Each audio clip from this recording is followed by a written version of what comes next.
Now, there is 700 million people that are living below the poverty line in the world.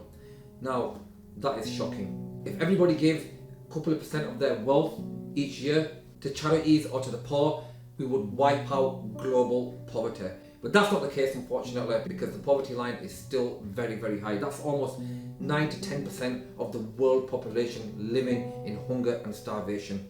Now, once a year, I do like to go out around third world countries and try to help people that are in need and try to go on the ground and experience what these people are going through and connect with them and help as much as I can. And also I have a lot of friends that come out with me as well that help, and it's a great experience to go out yourself, guys, and try to help people in need. This is my journey for when I went to Thar in Pakistan.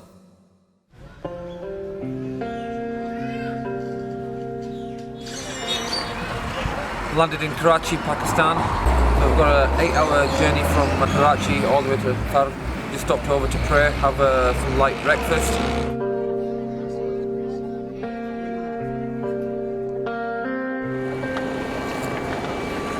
You cannot beat a Pakistani breakfast in Pakistan. Fresh hot parathas, freshly made omelette.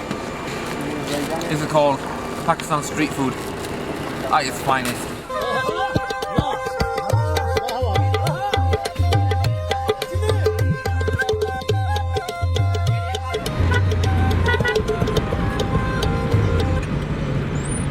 Nothing like the usual 4x4 that I travel in, but it's the best we can get in this region.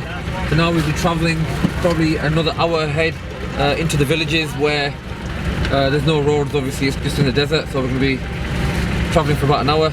So this is the problem that we get, there's no infrastructure laid here, no roads, so these people are the forgotten people of Pakistan. You can't get to them, so the only way to get to these guys is by off-road 4x4 cars.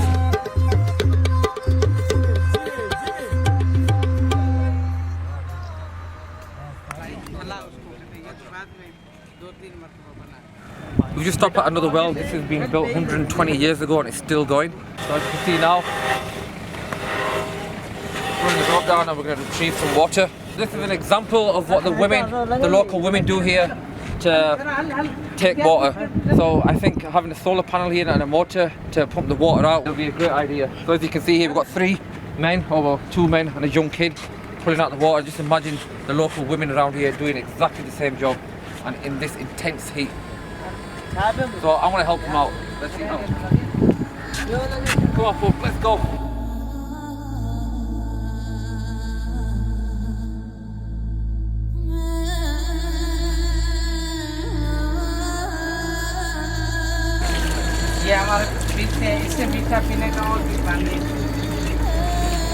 That's sweet water, definitely sweet water. Alhamdulillah. That's definitely something. We'll be building a well exactly the same like this, and we'll be adding a solar panel with a motor. As you can see, I'm very unfit. And just imagine the local women doing exactly what I just did there. There were 3 men pulling the rope, and that's just once. Obviously they've got to do it constantly to build the amount of water that they require. So that's the project we'll be taking on. That's one of the projects anyway, of many that we'll be doing here. So the well is our first project.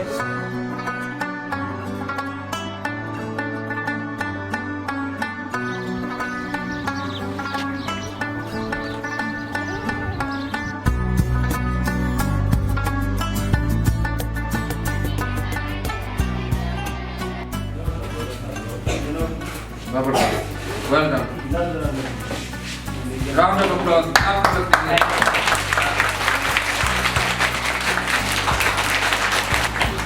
We've got approximately 80-90 children studying here from, like I see, from the age of probably 3 to 9. Normally children at this age would be working in the fields, earning about 400 or 500 rupees a month, which is about £4 or £5. Luckily in this village we've built this school, and these kids are learning education which will develop them obviously in the future, and hopefully get them better jobs, better futures, better for their village, better for their family, and all round.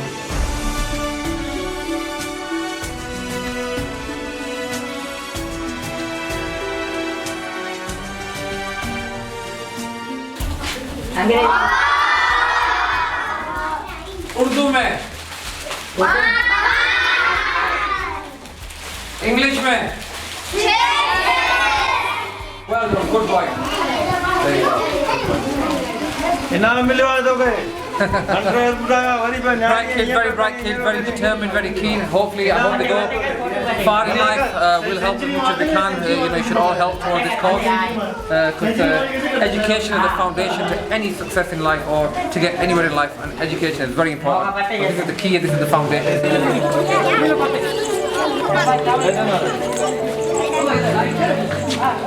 Just forming a line for distributing the chalkboards for the children. So I'll just give them all one by one, and then I'll come back hopefully next year and just see how far they've progressed in their studies.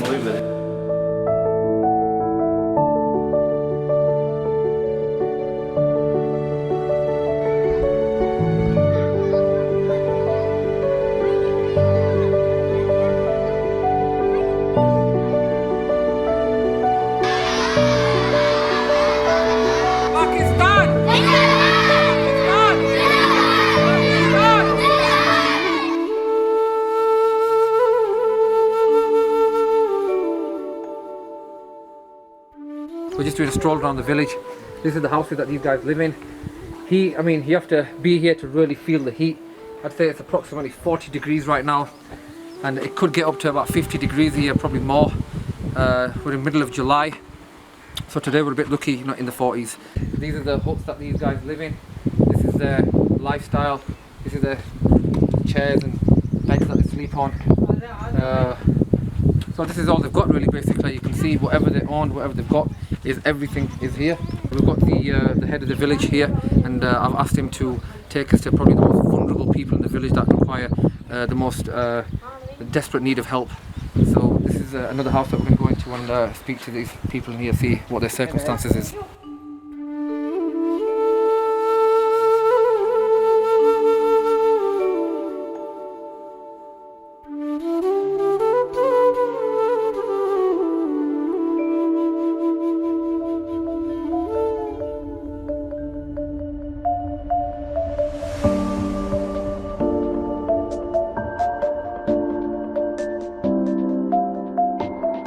ठीक है, ठीक है। Ration बराबर मिले तो सामान सब मिले तो केड़ा बड़ा सामान मिले दाल बुधावला केड़ो ऑटो कितना ऑटो अदमा ठीक है बगला खंड ठीक है बगला टावर ठीक है. So we're just doing a random check in one of the villages, getting an update, follow up on what we've been doing previously in the years here in Thar Desert with Charity Right. Arthur here is just confirming to this lady here, just to make sure that she's getting all the food and all the resources that we provide her on a monthly basis. And she just clearly confirmed that she gets all the food packages and everything's fine, not out of date, it's all weighed correctly, and she doesn't seem to have any problem whatsoever. So this was just a random check that we've just come to somebody's house, and she seems very happy with the food packages that we are supplying with Charity Right. Right, this buddy is locked up. Hey buddy. This is a typical kitchen in Tharparkar. There's no units here, no wardrobes, no units, kitchen units, no microwave, no oven, no cooker, obviously no fridge. So this is the kitchen, a typical kitchen in Tharparkar Desert. The lady that we spoke to a meanwhile ago, this is her kitchen, and this is some of the ration that we supply her. This is the oil, the flowers outside in the other room. This is probably a sink where she washes her dishes. So just thought I'll show you and share the kitchen of a typical kitchen of Thar.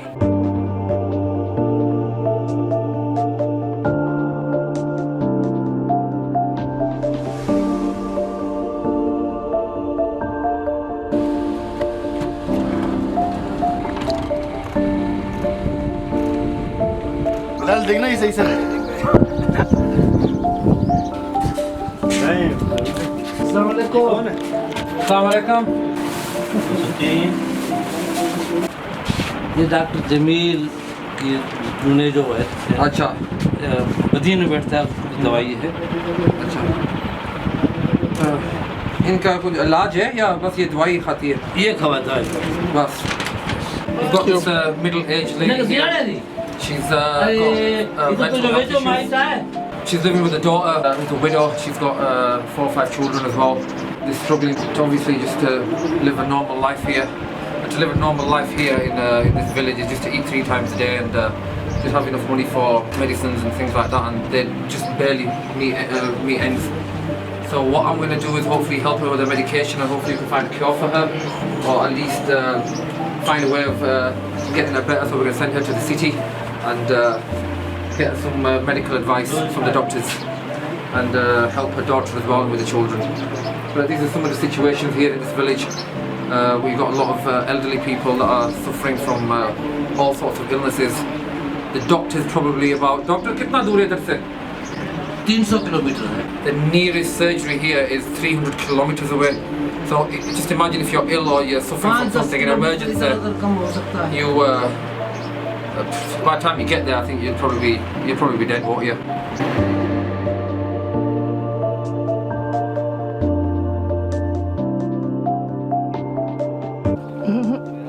Move नहीं करें, रोक के रखें एक जगह. वास्ते बड़ो थी मुझे तकलीफ अभी को ठीक हो गंदा जामा खास में है इलाज मुझे जाम कराया हैदराबाद. यहाँ इलाज कराया कितना कराया? हैदराबाद. क्या डॉक्टर है? डॉक्टर गुलाम अली हो अच्छा वो 49 साल इलाज कयो. उन्हें जो चमड़े की बीमारी है, चमड़े ये बोला कि मैंने कैंसर की बीमारी है, अपनी बीमारी है, स्किन डिजीज इलाज ना है बड़ा skin disease. This gentleman has got skin disorder and it's been infected. He's been to the nearest hospital, which is about 300 kilometers away. The doctor says that he's got there is hopefully a cure to it, but it's a long-term process to cure him, and the medical assistance that he requires will be quite costly as well. So we will assist him on this. He's got when he's wearing a shirt or his top, he's got to constantly keep it away from the wounds. That's if he's not wearing one, and you can imagine in this heat, if he's walking around like that, it is a very difficult situation for him. May God make it easy for them, and thank you for people like yourself that donate, because the money goes to people like this gentleman here, and it really does help them. And obviously if they can find a cure, it'll just give them a better lifestyle in what they've got anyway. It's quite difficult to live like this, and then on top of that to have an illness like this as well. You can just imagine what this gentleman will be going through.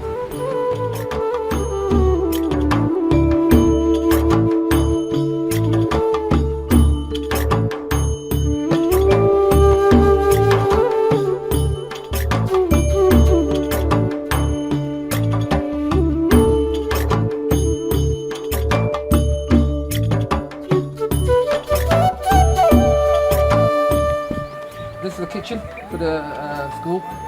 As you come inside here, this is the cooker, oven, whatever you call it, the burnt wood. So this is the water that most of these kids will be drinking. So as you can see here, if you look carefully, this has just come out. This is, I think it's collected rainwater. They don't have a well around here. So this is the water that these kids drink. It's not even clear. Probably got sand in it and a mixture of God knows what, but this is the reason why we're going to put a well in this village, so they can have clean, sweet water. That project will take a month or two, but there's a lot of villages around here that require clean water, and obviously for the sake of humanity, I think we all deserve the right to have clean water. So I will go ahead and try this. Yeah, it's really salty, sandy and salty, but that's it, that's the water they're drinking.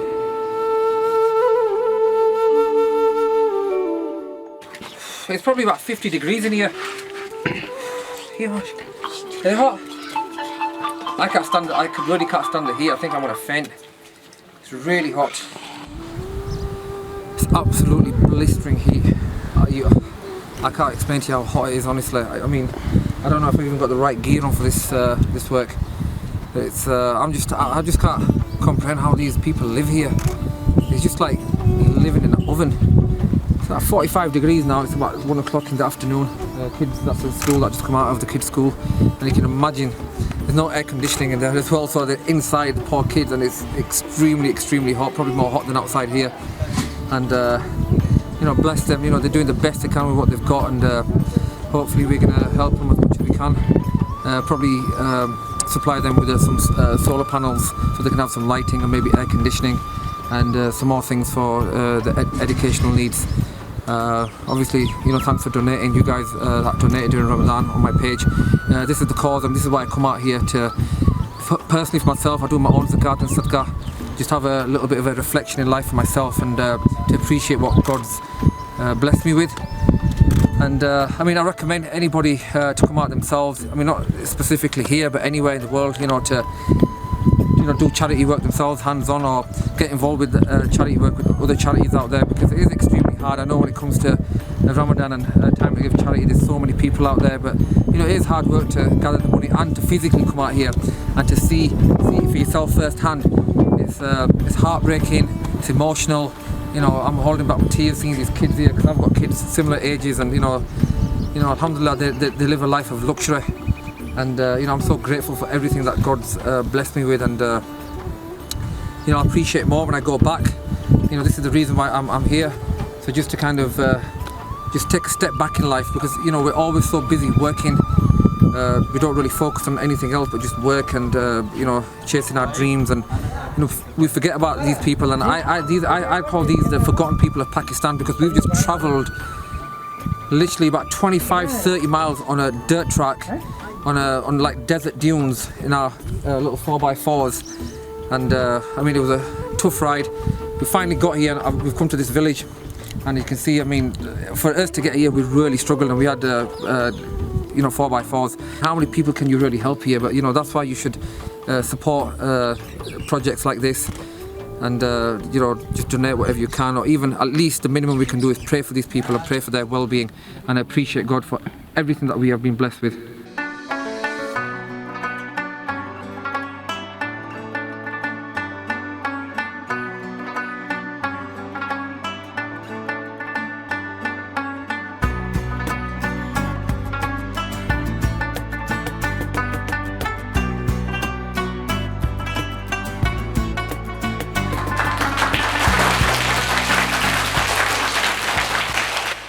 That was my journey in Sindh, Pakistan. I was out there for about a week, and as you can see from the video footage, it was very heartwarming and touching, of course. And by watching that, I'm sure it kind of brings life into perspective of how grateful we should be and appreciate things that God has blessed us with. Now, this is the reason why I like to go out at least once a year, because these kind of things keep me personally grounded, and obviously makes me appreciate what God has blessed me with. And it's only right as a human and as a Muslim to help the needy. I've not made this video to showcase the charity work that I'm doing. I know there'll be a lot of people out there saying that, why do you show videos, etc., or content of people when you're giving out to the poor? I agree with you guys. I'm just trying to do this video to influence you guys to go out and personally help people yourself. It's a great experience to be on the ground, hands-on, to work with charities that do go out, go with them, experience it, and really connect with these people. So hopefully you go out and influence people, so this can all snowball. We can create more awareness of global poverty and people that are in need. You can go in any country that you want. You can work with any charity of your own choice. But I am doing something for myself, and I will be going out to do Qurbani in Attic, Pakistan. So if you would like to do Qurbani, I can personally handle it for you, and I'll make sure that the meat is distributed to the most needy and most vulnerable people that do need it. So the Enkahnz Foundation is my own personal charity where I go out and do my own personal things. If there's anything that you want to do personally, I will happily do it for you. If not, you can go out and help any other charity of your own choice. But guys, please go out, just get a backpack, go with a charity, go yourself, and go experience people that are living in below poverty line. It's obviously quite tragic to see, but it will open your eyes, and you will feel grateful. And every problem that you have or that you're currently going through, trust me, it will vanish, because these people are living through pure hardship. They have no food, no water. They have to travel for miles without water, as you've seen on my vlog. People are suffering from illnesses. There's no doctor's surgeries or hospitals or medical assistance, and it's just diabolical. It's very, very difficult. But like I said, you can't change the world, But if you help one person, you can change their world. Anyway, pray for my well-being, pray for my journey that I return back safely. And obviously I hope to and intend to help as many people as I can personally. And like I said to you guys, get out there, wherever it is in the world you want to go with any other charity, get on the ground and go help people in need. I'll see you in the next vlog. Stay tuned. Assalamu alaikum.